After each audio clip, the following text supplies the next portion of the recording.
നമസ്കാരം. മലയാളി വാർത്ത ഇൻസൈഡിലേക്ക് സ്വാഗതം. എങ്ങനെ കഴിഞ്ഞട? നീ അവരുടെ കൂട്ടുകാരനായിരുന്നില്ലേ? മരണത്തോട് മല്ലടിച്ച് കിടക്കുന്ന നിന്റെ കൂട്ടുകാർ, അവർ നിലവിളിക്കുന്നത് നിന്റെ ചെവികളിൽ മുഴങ്ങിയില്ലേ? എന്തിനാണ് അവരെ വിട്ട് നീ ഓടിയൊളിച്ചത്? എന്തിനാണ് നീ അവരെ വിട്ട് മറ്റൊരു വാഹനത്തിൽ കയറി ഹോസ്റ്റലിലേക്ക് പോയി അവിടെ കഥകടച്ചിരുന്നത്? ആലപ്പുഴ കളർകോട് നടന്ന അപകടത്തിൽ 5 മെഡിക്കൽ വിദ്യാർത്ഥികൾ മരിക്കുന്നു. 11 പേരായിരുന്നു ആ ടവേര കാറിലുണ്ടായിരുന്നത്. അതിലെ 11ാമന് ഒരു പരിക്ക് പോലും ഏൽക്കുന്നില്ല.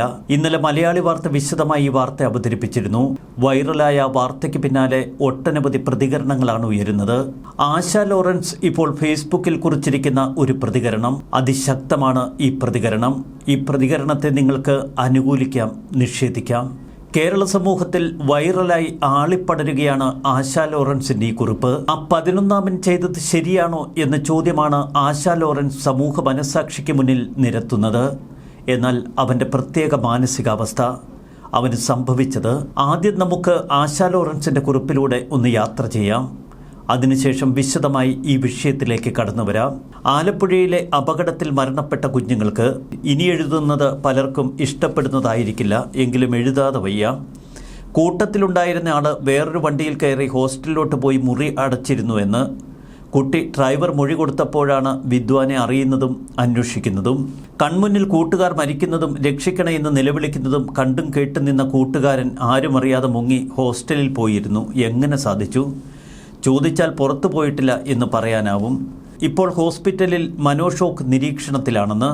ആർക്കെന്തു തോന്നിയാലും ഞാൻ പറയുകയാണ്, ആ വ്യക്തി ഡോക്ടറായിട്ട് ആർക്കും ഒരു ഗുണവും ഉണ്ടാവില്ല. ഒരിക്കലും ഡോക്ടർ ആവരുത്. ഷോക്കിൽ ഓടിപ്പോയതാണ് എന്ന് വിശ്വസിക്കാൻ പറ്റുന്നില്ല. സ്വാർത്ഥത പ്ലസ് സ്വന്തം സേഫ്റ്റി മാത്രം നോക്കി ഓടിപ്പോയതാണ്. മൃഗങ്ങൾ പോലും ഓടിപ്പോവില്ല, കൂട്ടുകാരെ ഇട്ടിട്ട് ഓടിപ്പോവില്ല. എൻ്റെ കൂട്ടുകാരാണ്, ഞങ്ങൾ ഇന്നാരാണ്, രക്ഷിക്കണേ എന്ന് പറഞ്ഞ് കരയുക തന്നെ ചെയ്യുമായിരുന്നു. കൂടെ അവിടെ നിൽക്കുമായിരുന്നു. അവസാന ആളെയും ഹോസ്പിറ്റലിലേക്ക് മാറ്റുന്നതുവരെ ഫോണിൽ കോളേജ് അധികാരികളെ അറിയിക്കുമായിരുന്നു. ഇത്രയ്ക്ക് സ്വാർത്ഥത എവിടുന്ന്? നീറ്റ് റാങ്ക് ഒന്നുമല്ല ഡോക്ടർ ആവാൻ വേണ്ട യോഗ്യത. മനുഷ്യത്വം, കരുണ, കരുതൽ. ഇതിന് പ്രത്യേകം കോച്ചിങ് കോഴ്സ് നടത്തി പാസ്സാകുന്നവരെ നീറ്റ് എഴുതിപ്പിക്കേണ്ടതല്ലേ? ആ വ്യക്തി ഓടിപ്പോയതിന് യാതൊരു ന്യായീകരണവുമില്ല.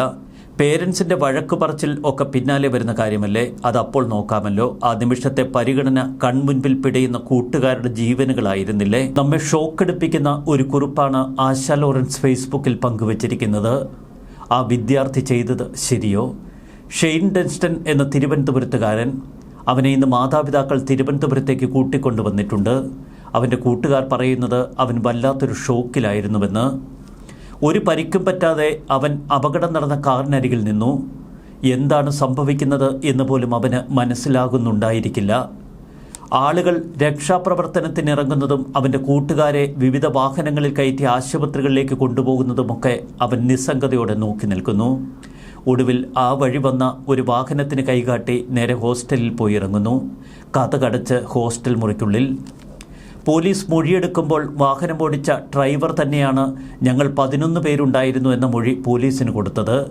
ഡ്രൈവർ പറഞ്ഞ പേര് ഷെയ്നിൻ്റെ. പിന്നീട് ഷെയ്നു വേണ്ടിയുള്ള അന്വേഷണം. ഒടുവിൽ ഹോസ്റ്റൽ മുറിയിൽ അടച്ചിരിക്കുന്ന ഷെയ്നെ കൂട്ടുകാർ കാണുന്നു. സ്വന്തം കൂട്ടുകാർ പിടഞ്ഞു മരിക്കുമ്പോൾ രക്ഷപ്പെട്ടോടിയ ഒരു ചതിയൻ്റെ കഥയാകുമോ ഈ ഷെയ്ന് ഇനി ഭാവിയിൽ വന്നു ചേരുക? ആശ ലോറൻസിൻ്റെ കുറിപ്പിനോട് പൂർണ്ണമായി നമുക്ക് യോജിക്കാൻ കഴിയില്ല.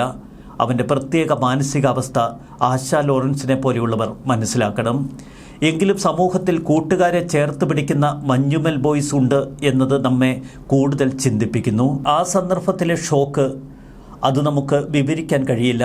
അവൻ രക്ഷപ്പെട്ടത് തന്നെ ഒരു അത്ഭുതമല്ലേ? രക്ഷപ്പെട്ടയാൾക്ക് മിണ്ടാൻ കഴിയാത്ത അവസ്ഥയുണ്ടാകുമോ? ഈ വിഷയം കൂടുതൽ സമൂഹം ചർച്ച ചെയ്യട്ടെ. അപകട സ്ഥലത്ത് അപകടത്തിൽപ്പെട്ട ഒരാൾ ഒരു പരിക്കുമേൽക്കാതെ ഒരു വഴിയാത്രക്കാരനെ പോലെ അവിടെ നിൽക്കുന്നു. ആരും അവനെ തിരിച്ചറിയുന്നു പോലുമില്ല. ആരാണ്, എന്താണ് സംഭവിച്ചതെന്നൊക്കെ ആളുകൾ പരക്കം പാഞ്ഞ് അന്വേഷിക്കുമ്പോൾ ഒന്നും മിണ്ടാതെ അവിടെ നിന്ന ആ കൂട്ടുകാരൻ. ആരെയെങ്കിലും ബോധിപ്പിക്കാനോ പറഞ്ഞ് മനസ്സിലാക്കാനോ കഴിയുന്നതായിരിക്കില്ല അവൻ്റെ മനസ്സിനേറ്റ ഷോക്ക്.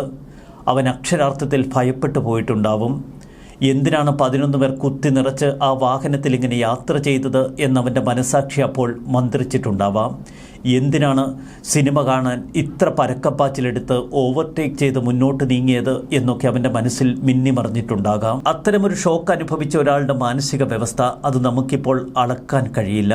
ആ കുട്ടിയെ തെറ്റുകാരനാക്കി ചിത്രീകരിക്കാൻ നമുക്ക് കഴിയില്ല. അവന് പ്രതിസന്ധികളെ അഭിമുഖീകരിക്കാനുള്ള കഴിവുണ്ടായിരിക്കില്ല എന്ന് വ്യക്തം. 18 വയസ്സല്ലേ ഉള്ളൂ. ഇപ്പോൾ കുട്ടികളെ വളർത്തുന്നത് ഇങ്ങനെയാണ്. പ്രതിസന്ധികൾ നേരിടാനുള്ള മനക്കരുത്തൊന്നും അവർക്കുണ്ടാകില്ല. മാതാപിതാക്കൾ കൈക്കുമ്പിളിൽ അവരെ വളർത്തുന്നു. ഒരുവിധ സ്ട്രെസ്സോ ടെൻഷനോ കുട്ടികൾക്ക് പലപ്പോഴും ജീവിതത്തിൽ അനുഭവിക്കാൻ യാതൊരുവിധ അവസരങ്ങളും ഉണ്ടായിട്ടില്ല. ഇത്ര വലിയ ഒരു ഷോക്ക് അവനെ തകർത്ത് കളഞ്ഞിട്ടുണ്ടാകും.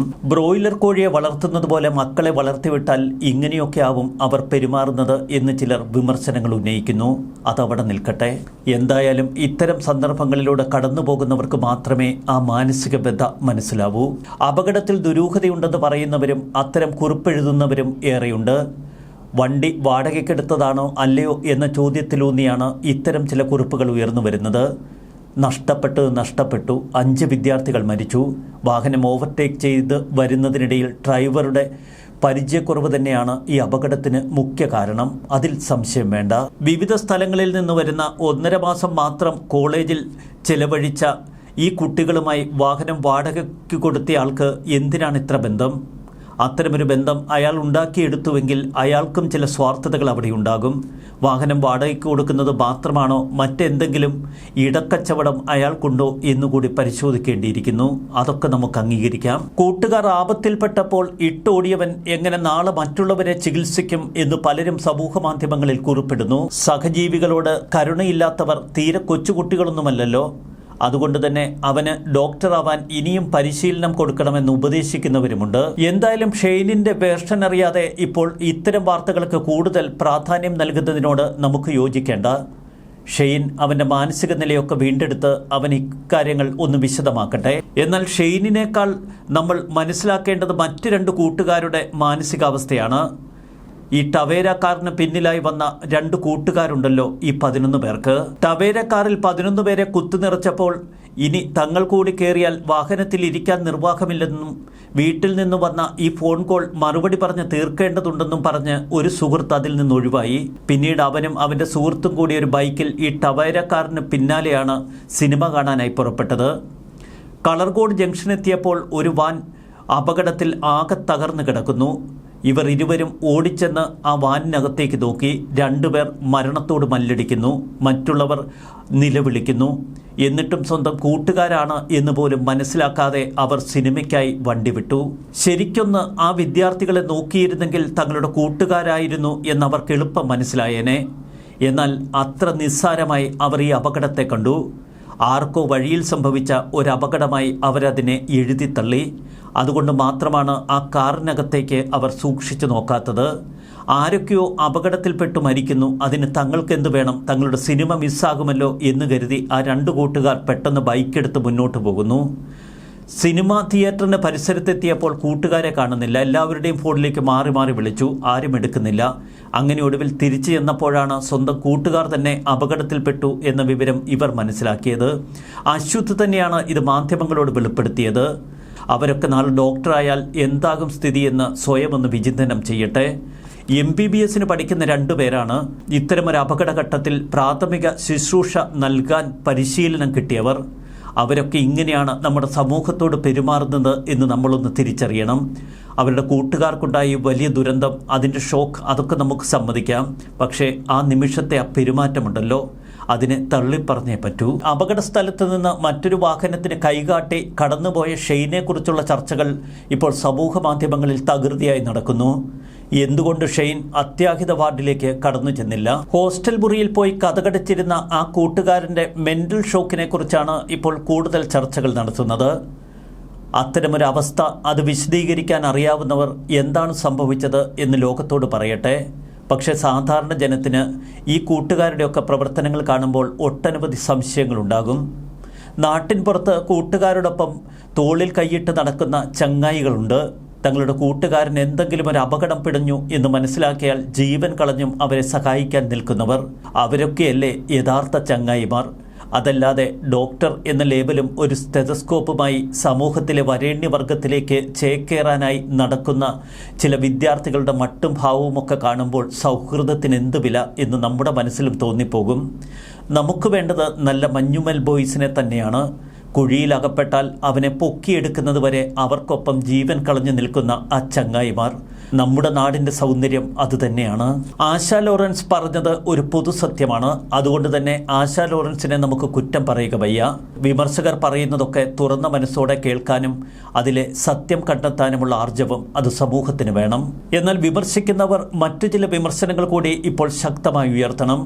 എന്തുകൊണ്ടാണ് നമ്മുടെ റോഡുകൾക്ക് ഇത്തരം ഗതികേടുകൾ ഉണ്ടാകുന്നത്?